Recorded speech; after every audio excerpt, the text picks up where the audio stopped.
গল্পের শুরুতেই আমরা কবির রাজদীপ সিং নামের একজন ইয়াং মেডিকেল স্টুডেন্টকে দেখতে পাই। আর কবিরের বাবা একজন বড় বিজনেসম্যান। কবির পড়াশোনায় খেলাধুলায় ভীষণ ভালো, কিন্তু সেই সঙ্গে তার অ্যাঙ্গার ইস্যু রয়েছে। আর সেই কারণেই তার যে কখন কার সঙ্গে ঝগড়া ঝামেলা লেগে যাবে সেটা বলা ভীষণই অসম্ভব। এরকমই রিবেলিয়াস পার্সোনালিটির জন্যই কবিরের পরিবার তাকে নিয়ে ভীষণই চিন্তিত থাকতো। এরকমই একবার ইন্টার কলেজ একটা ফুটবল ম্যাচে একজন অপোনেন্টের সাথে কবিরের ঝগড়া লেগে যায়, আর সেই ঝগড়ায় ধীরে ধীরে মারামারিতে রূপান্তরিত হয়। আর তারপর কবিরকে অফিসে ডাকা হয় আর তাকে সরি বলতে বলা হয়, কিন্তু কবির সরি বলতে রাজি হয় না, আর সে কলেজ ছাড়তে পর্যন্ত তৈরি হয়ে যায়। কিন্তু এরপরই কবির কলেজ ক্যান্টিনে প্রীতি শিখা নামের একজন নতুন মেডিকেল স্টুডেন্টকে দেখতে পায়। আর প্রীতিকে দেখে কবিরের এত ভালো লাগে যে সে সরি বলে এই কলেজে থাকতেও রাজি হয়ে যায়। আর এরপর সে প্রথম দিনই প্রীতির ক্লাসে যায়, আর সেখানে গিয়ে সব স্টুডেন্টদের সামনে এটা ডিক্লেয়ার করে যে সবাই যেন প্রীতির থেকে দূরে থাকে। আর কবির প্রীতিকে পছন্দ করে এটা জানার পর সিনিয়ররা প্রীতিকে র্যাগিংও করতো না। এরপর কবির ধীরে ধীরে প্রীতির সঙ্গে কথা বলে, তাকে পড়াশোনা করানোর জন্য বিভিন্ন জায়গায় নিয়ে যায়। আর প্রীতিও ধীরে ধীরে কবিরকে বোঝার চেষ্টা করে, আর সে কবিরের ফিলিংসকে রেসিপ্রোকেট করে। আর এরপরই কবির আর প্রীতির মধ্যে একটা সম্পর্ক তৈরি হয়। আর কবির প্রীতিকে তার পড়াশোনাতেও হেল্প করত। আর প্রীতির সঙ্গে যদি কেউ কখনো অসভ্যতা করতো তাহলে তাদেরকে বেধড়ক মারধর করত।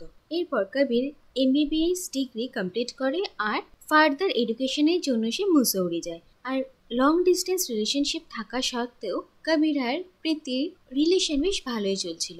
কখনো ছুটিতে কবির প্রীতির সঙ্গে দেখা করতে আসতো, আর কখনো প্রীতি কবিরের সঙ্গে দেখা করতে যেত। আর এইভাবে ধীরে ধীরে কিছু বছর কেটে যায়, আর প্রীতিরও গ্র্যাজুয়েশন কমপ্লিট হয়ে যায়। আর এরপরই প্রীতি ঠিক করে যে সে কবিরকে তার ফ্যামিলির সঙ্গে দেখা করাবে, কিন্তু প্রীতির ফ্যামিলি ভীষণই কনজারভেটিভ ছিল।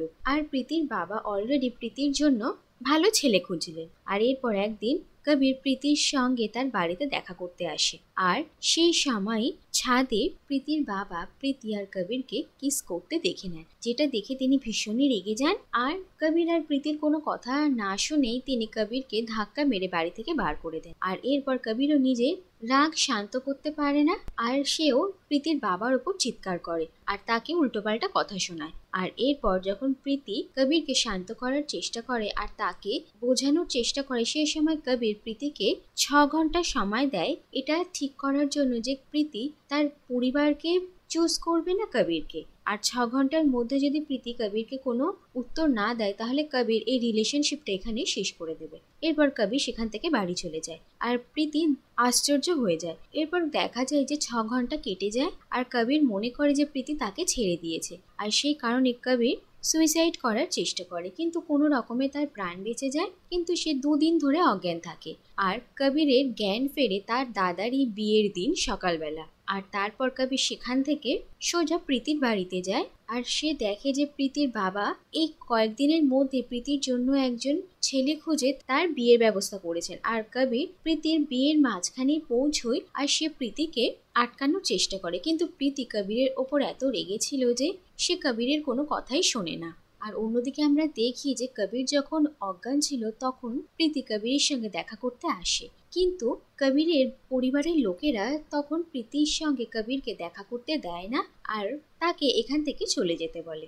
এরপর আমরা দেখি যে কবির প্রীতির বাড়ির সামনে হল্লা করা শুরু করে, যার ফলে পুলিশ ডাকা হয় আর কবিরকে পুলিশ স্টেশনে নিয়ে যাওয়া হয়। আর এরপর কবিরের বাবা বেলে কবিরকে ছাড়িয়ে নিয়ে আসেন, কিন্তু তিনি কবিরের ওপর এত রেগে যান কারণ কবিরের জন্য তাদের পরিবারের মান সম্মান সব ধুলোয় মিশে গেছে। আর কবিরের দাদার জন্য সেদিন এত বড় দিন ছিল, কিন্তু তবুও তাকে নিজের বিয়ের অনুষ্ঠান ছেড়ে তার ছোট ভাইয়ের জন্য চিন্তা করতে হচ্ছিল। আর এরপরই কবিরের বাবা বাড়ি থেকে বের করে দেন। আর এরপর কবির তার এক ফ্রেন্ডের সাহায্যে একটা প্রাইভেট হসপিটালে সার্জনের জব পায়, আর একটা ফ্ল্যাটে থাকার ব্যবস্থাও সে করে নেয়।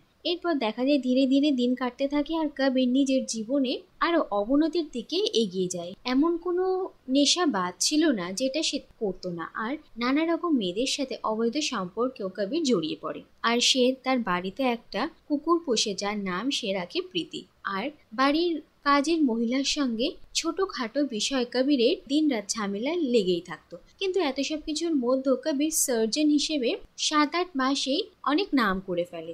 আর তার হসপিটালে ওয়ার্কাররা কবিরকে রেসপেক্টও করতো আর সেই সঙ্গে তাকে ভয়ও পেত, কারণ সে কখন কার সঙ্গে কিভাবে রিয়াক্ট করবে সেটা কেউই জানতো না। এরপরে একদিন কবিরের হসপিটালে একজন অ্যাক্ট্রেস ট্রিটমেন্টের জন্য আসে আর তাকে দেখে হসপিটালে সব স্টাফেরা পাগল হয়ে যায়। কিন্তু কবির এইসব কিছু একদমই পছন্দ করে না আর সেই অ্যাক্ট্রেসের সামনে সবাইকে অপদস্থ করে, যা দেখে সেই অ্যাক্ট্রেসটাও ভীষণই ইমপ্রেস হয়। আর এরপর কবির সেই অ্যাক্ট্রেসের ট্রিটমেন্ট করা শুরু করে। আর এরপর একদিন সেই অ্যাক্ট্রেসটা কবিরকে বলে যে সে তাকে পছন্দ করে, কিন্তু কবির কোনো রকমের ভালোবাসার সম্পর্কে আর জড়াতেই চায় না, তাই সে তাকে রিজেক্ট করে দেয়। এরপর আমরা দেখি যে একদিন কবির ছুটিতে অনেক নেশা করেছিল, কিন্তু তাকে আর্জেন্ট হসপিটাল থেকে ডাকা হয় একটা এমার্জেন্সি অপারেশন করার জন্য। আর কবির প্রথমে এটা করতে চায়নি, কারণ তার রক্তে তখনও নেশা ছিল। কিন্তু সে পেশেন্টের প্রাণ বাঁচানোর জন্য তাকে না চাইতো এই অপারেশনটা করতে হয়। কিন্তু এই অপারেশনটা করতে গিয়ে কবির ডিহাইড্রেশনের জন্য অজ্ঞান হয়ে যায়। আর সন্দেহ হওয়ার কারণে তার ব্লাড টেস্ট করা হয়, যাতে অ্যালকোহল পাওয়া যায়। আর অ্যালকোহল কনজিউম করার পর অপারেশন করার জন্য কবিরের নামে কেস ফাইল করা হয়। যদিও সে পেশেন্টের প্রাণ বেঁচে গিয়েছিল, কিন্তু এটা অন্যায়। আর কবিরের বিরুদ্ধে একটা শুনানি শুরু হয়, যাতে কিনা কবিরের বাবা আর দাদা একজন ভালো উকিলের ব্যবস্থা করেন, যাতে কবিরকে দোষমুক্ত করা যায়। কিন্তু কবির নিজেই তার সব দোষ স্বীকার করে যে সে অ্যালকোহল কনজিউম করে অপারেশন করেছে আর তার নেশার অভ্যাস আছে। আর এই কারণে কবিরকে দোষী মানা হয় আর 5 বছরের জন্য তার মেডিকেল লাইসেন্স রদ করে দেওয়া হয়। আর এরপর কবিরের দাদা কবিরকে চড় মারে আর তাকে বলে যে এতদিন ধরে সে কবিরের সমস্ত অত্যাচার সহ্য করেছে, কিন্তু আর সে কবিরকে সহ্য করতে পারছে না আর কবির যেন তার পরিবারের থেকে দূরে থাকে। আর এরপর আমরা দেখি যে কবিরও বুঝতে পারে যে সে নিজের জীবনের কি অবস্থা করে ফেলেছে, তাই সে এবার ধীরে ধীরে নিজেকে শোধরানোর চেষ্টা করে আর সে নেশা করাও বন্ধ করে দেয় আর নিজের পার্সোনালিটিতে কিছু চেঞ্জেস আনে। এরপরই একদিন কবির জানতে পারে যে তার ঠাকুমার মৃত্যু হয়েছে।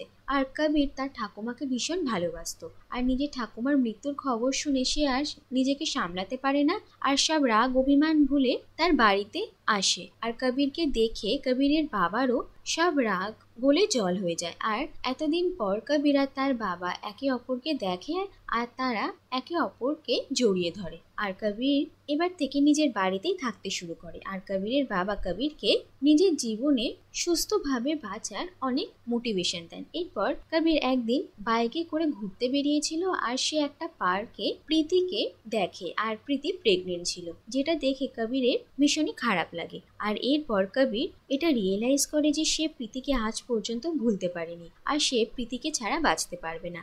তাই সে পরের দিন আবার প্রীতির সঙ্গে দেখা করতে যায়, কিন্তু প্রীতি কবিরকে দেখেও না দেখার ভান করে। আর এরপর কবির নিজে থেকে প্রীতির সঙ্গে কথা বলার জন্য এগিয়ে আসে আর সে প্রীতিকে বলে যে সে তাকে খুব ভালোবাসে আর সে প্রীতির সঙ্গে তার এই বাচ্চাটাকে একসঙ্গে লালন পালন করবে। আর প্রীতি যদি তার স্বামীর সঙ্গে খুশি না থাকে তাহলে সে তার স্বামীকে ছেড়ে কবিরের কাছে ফিরে আসুক। কিন্তু প্রীতি কবিরের প্রতি এত রেগেছিল যে সে তাকে সেখান থেকে চলে যেতে বলে।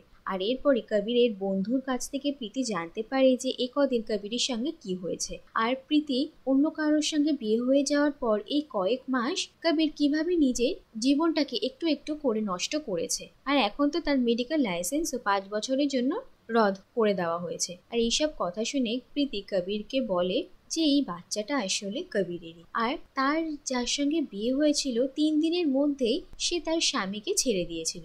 আর এরপর প্রীতি জানতে পারে সে প্রেগনেন্ট, কিন্তু কবিরের সঙ্গে সে কন্ট্যাক্ট করবে তার আগে সে কবিরের নেশা করার কথা আর নানা রকম অ্যাফেয়ার্সের কথা জানতে পারে, যার জন্য প্রীতির রাগে অভিমানে কবিরের সঙ্গে আর কোনো সম্পর্কই রাখেনি। আর এরপর কবির প্রীতির কাছে ক্ষমা চায় আর তাকে বলে যে সে যেন তাকে আরেকটা সুযোগ দেয়, সে প্রীতি আর তার সন্তানের খেয়াল রাখবে। আর এরপর প্রীতি আর কবির তাদের দুজনেরই পরিবারের কাছে যায় আর তাদের বিয়েটা মেনে নেওয়ার জন্য রিকোয়েস্ট করে। আর তাদের পরিবারেরাও নিজেদের সব মান অভিমান ভুলে নিজেদের সন্তানদের মুখের দিকে তাকিয়ে তাদের বিয়ে করার সিদ্ধান্তটা মেনে নেয়। আর সবাই ভীষণই খুশি ছিল। আর শেষে আমরা দেখি যে কবির আর প্রীতি তাদের ছেলেকে নিয়ে সুখে জীবনযাপন করছে।